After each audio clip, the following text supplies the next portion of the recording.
Let's start theorem number 4 circle का। The measure of a central angle of the minor arc of a circle is double that of the inscribed angle of the corresponding major arc. यानी कि वो ये कह रहे हैं कि जो सेंट्रल एंगल है सर्कल का, जो सेंट्रल एंगल है जिसके साथ माइनर आर्क बन रही है सर्कल की, वो इक्वल होगा double that the inscribed angle of the corresponding major arc. यानी मेजर आर्क से जो एंगल बनेगा उसको डबल कर दें तो आपका सेंट्रल एंगल बन जाएगा जिससे माइनर आर्क जो है वो डेवलप्ड हो रही है। डायग्राम में देखें क्या बात कह रहे हैं वो ये कह रहे हैं कि एक सर्कल है, इसमें दो आर्क हैं। देखें ए से बी तक जा रही है ये शॉर्ट वाली, इसको इन्होंने कहा है माइनर आर्क।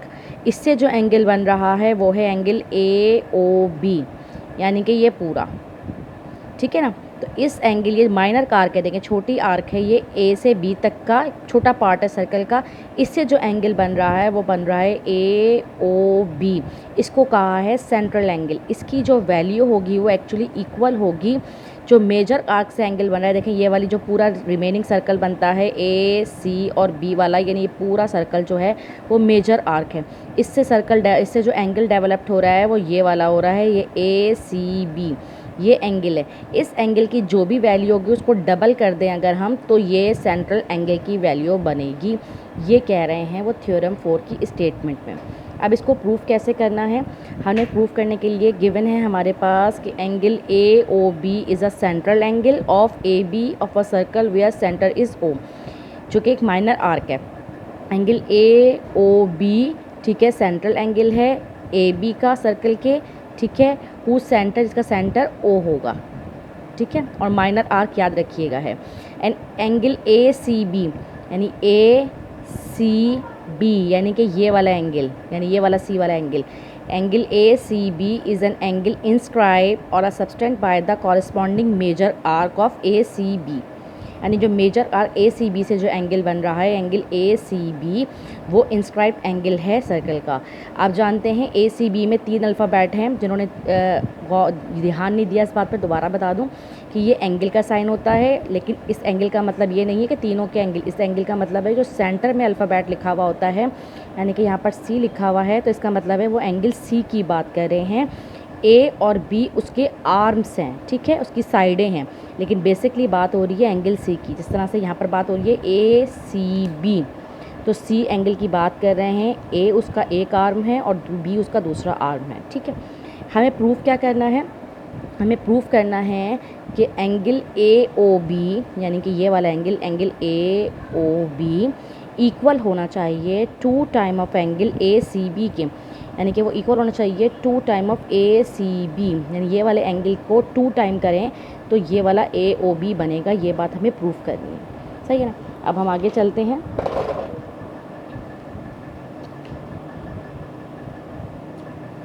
इसके लिए हमें वर्किंग क्या करनी है, इसके लिए हमें वर्किंग करनी है, हमने क्या करना है, ज्वाइन करना है सी ओ को और प्रोड्यूस करने है उस लाइन को एनी पॉइंट, उसको कोई भी नाम दे देंगे डी तक। अब ये इस डायग्राम को मैंने यहाँ ड्रॉ कर लिया है, हमने सी ओ को ड्रॉ करना है, सी से ओ तक की लाइन को ड्रॉ करना है। डॉटेड लाइन है क्योंकि हमने खुद से बनाई हुई है, हमें क्वेश्चन में गिवन नहीं थी, और उसको प्रोड्यूस कर देना है आगे तक, और उसको हमने डी तक का नाम दिया है, प्रोड्यूस करके उसको डी का नाम दिया है, ठीक है ना। ये तो हमारी कंस्ट्रक्शन हो गई। अब स्टेटमेंट पे देखते हैं, इन ट्राइंगल ए ओ सी, पहले देखें triangle A O C diagram में कहाँ है, ये है जी ए ओ सी, यानी कि ये। अब ये 2 ट्राइंगल की बात करें, किसकी बात कर रहे हैं, एक इसकी बात करें, इसकी अलग बात करेंगे, इससे अलग प्रूफ निकलेगा, इसकी अलग बात करेंगे, इससे अलग प्रूफ निकलेगा, फिर दोनों को मर्ज कर देंगे। अब हम बात कर रहे हैं ए ओ सी की। ए ओ सी में देखें तो ओ से ए तक का डिस्टेंस और ओ से सी तक का डिस्टेंस जो होगा वो बराबर है, यानी कि ओ ए कॉन्ग्रेंट होगा ओ सी। क्यों कॉन्ग्रेंट होगा, क्योंकि आप जानते हैं कि ये रेडियल सेगमेंट हैं। ओ ए से वैल्यू, जो ओ से ए तक की वैल्यू है, ये बेसिकली क्या है, इस सर्कल का रेडियस है, और ओ से सी तक का भी फासला जो है वो उसका रेडियस ही कहलाएगा। आप जानते हैं ओ से लेके सर्कल की एंड पॉइंट तक का जो भी डिस्टेंस होगा वो रेडियस होगा, और सब तरफ वो रेडियस सेम ही होगा। इसी तरह से ओ ए और ओ सी जो होगा वो इस ट्राइंगल में सेम हो गया। ये देखें यहाँ पर गिवन भी है, ए ओ या ओ ए कॉन्ग्रेंट टू सी ओ।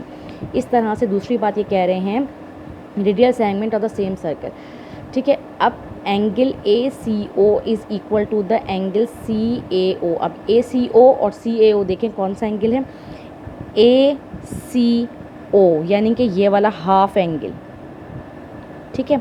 और दूसरी बात कर रहे हैं वो CAO यानी कि ये एंगल और ये एंगल इस वाले ट्राइंगल का वो कह रहे हैं सेम है, ठीक है। इंटीरियर एंगल है इस ट्राइंगल के, एंगल ऑफ क्या है CAO, और दूसरा कह देंगे हम इसको आपका ACO यानी कि ये एंगल और ये एंगल दोनों एंगल सेम हैं। Angle opposite to the congruent side, congruent side अगर इक्वल होती हैं, आपने आइसोलेसिस के अंदर पढ़ा था, अगर ये दोनों साइडें इसकी बराबर हैं, ये वाली साइड और ये वाली साइड बराबर है, तो इसके कॉरेस्पॉन्डिंग एंगल भी इक्वल होते हैं। ये हमने आइसोलेसिस में पढ़ा था, इसी बिहाफ पर ये बात कही है हमने। बट एंगल AOD तो बराबर है, इक्वल होता है angle ACO plus angle CAO। अब AOD देखें कहाँ पर है, AOD यानी कि ये वाला एंगल AOD, ये एंगल एक्चुअली बराबर है, किसके बराबर है, ACO के और CAO के, यानी कि ACO